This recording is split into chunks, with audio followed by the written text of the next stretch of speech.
بسم اللہ الرحمن الرحیم۔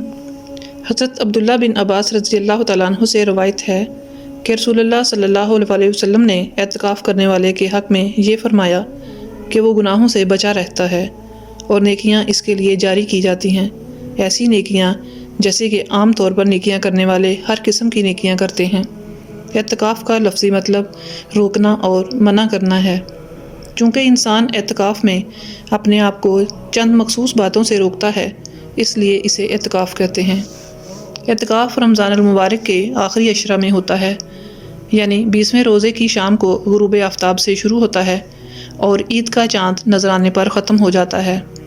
یہ اعتکاف سنت موقدہ، یعنی کسی بستی اور محلہ میں سے ایک آدمی بھی اعتکاف کر لے تو سب کے ذمہ سے اتر گیا، اور اگر بستی یا محلہ میں سے کسی نے بھی اعتکاف نہ کیا تو وہاں کے تمام مسلمان گناہ گار ہوں گے۔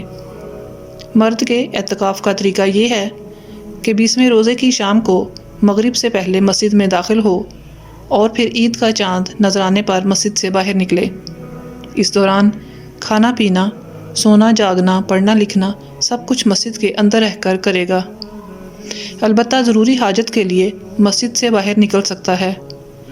اگر بغیر عذر کے ایک لمحہ کے لیے بھی باہر نکلا تو اعتکاف ٹوٹ جائے گا۔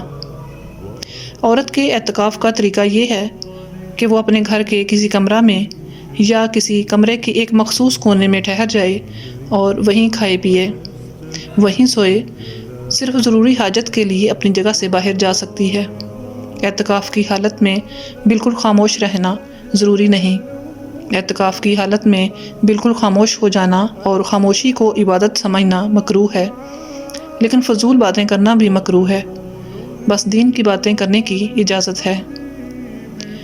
اب یہ بات بھی سامنے رکھنی چاہیے کہ اعتکاف کی حالت میں کیا کرنا چاہیے، تو اس میں عام حضرات کے لیے یہی مناسب ہے کہ وہ جو بھی نیک کام ہو وہ کریں، مثلاً نوافل پڑھیں، قرآن حکیم کی تلاوت کریں، درود شریف کثرت سے پڑھیں اور اچھی کتابوں کا مطالعہ کریں۔ اور جو حضرات اس کے اہل ہیں ان کے لیے مناسب یہ ہے کہ وہ روزانہ کم از کم ایک پارہ تلاوت کریں اور پھر اس کے بعد اسی پارے کی تفسیر اور ترجمے کا مطالعہ بھی کریں۔ جب ہم حضور اکرم صلی اللہ علیہ وسلم کی احادیث مبارکہ کا مطالعہ کرتے ہیں تو ہمیں اعتکاف کے بڑے فضائل معلوم ہوتے ہیں، جس سے ذہن میں اعتکاف کی اہمیت پیدا ہوتی ہے۔ چنانچہ حضرت عائشہ صدیقہ رضی اللہ تعالیٰ عنہا سے روایت ہے کہ رسول اللہ صلی اللہ علیہ وسلم رمضان کے آخری عشرہ میں اعتکاف فرمایا کرتے تھے، یہاں تک کہ آپ صلی اللہ علیہ وسلم نے جب پردہ فرمایا تو ازواج مطہرات امہات المومنین اعتکاف فرماتی رہیں۔ ایک اور موقع پر ارشاد نبوی صلی اللہ علیہ وسلم ہوا ہے، فرمایا جو شخص ایک دن بھی اللہ کی رضا اور خوشنودی کے لیے اعتکاف کرتا ہے تو اللہ اس شخص کے اور دوزخ کے درمیان 3 ایسی خندقوں کے برابر دیوار قائم فرما دیتے ہیں جن خندقوں کا فاصلہ زمین و آسمان کے فاصلے سے بھی زیادہ ہے۔ بہقی کی ایک روایت میں بڑی اہم حدیث میں ذکر ہے، رسول اللہ صلی اللہ علیہ وسلم نے فرمایا جو شخص رمضان کے آخری عشرہ میں اعتکاف کرے تو اسے 2 حج اور 2 عمروں کے برابر ثواب ملے گا۔